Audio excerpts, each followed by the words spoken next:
আপনি কি জানেন আপনি যে পার্সেলটার জন্য অধীর আগ্রহে অপেক্ষা করছেন আর তার ভেতরে হয়তো আপনার শখের জিনিস নয়, বরং একটি প্রতারণার ফাঁদ লুকিয়ে আছে। শপিং অ্যাপের সেই রঙিন বিজ্ঞাপন কি আপনাকে তিলে তিলে সর্বশান্ত করার নীল নকশা? ভাবুন তো, আপনি মাসের পর মাস টাকা জমিয়ে 50,000 টাকা দিয়ে একটি আইফোন অর্ডার করলেন, আর বক্স খোলার পর দেখলেন ভেতরে ফোনের বদলে রাখা আছে এক টুকরো রিন সাবান বা একটা পাথর। অবিশ্বাস্য মনে হচ্ছে, কিন্তু ঠিক এই ঘটনাই ঘটেছে মুম্বাইয়ের এক যুবকের সাথে, যিনি নামী ই কমার্স সাইট থেকে ফোন অর্ডার করে প্রতারিত হয়েছেন।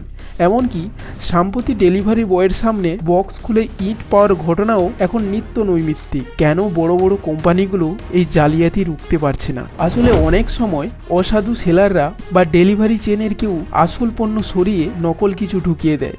বিশেষ করে ক্যাশ অন ডেলিভারি বা অবিশ্বাস্য ছাড়ের লোভ দেখিয়ে আপনাকে ফেক ওয়েবসাইট বা লিঙ্কে ক্লিক করানো হয়। স্রেফ কয়েকশো টাকার লোভে আপনি আপনার হাজার হাজার টাকা বিসর্জন দিচ্ছেন না। মনে রাখবেন, স্ক্রিনে যা দেখছেন তা সবসময় আপনার হাতে পৌঁছবে না। বিজ্ঞাপনের ওই চকচকে ছবির আড়ালে লুকিয়ে আছে এক অন্ধকার জগৎ।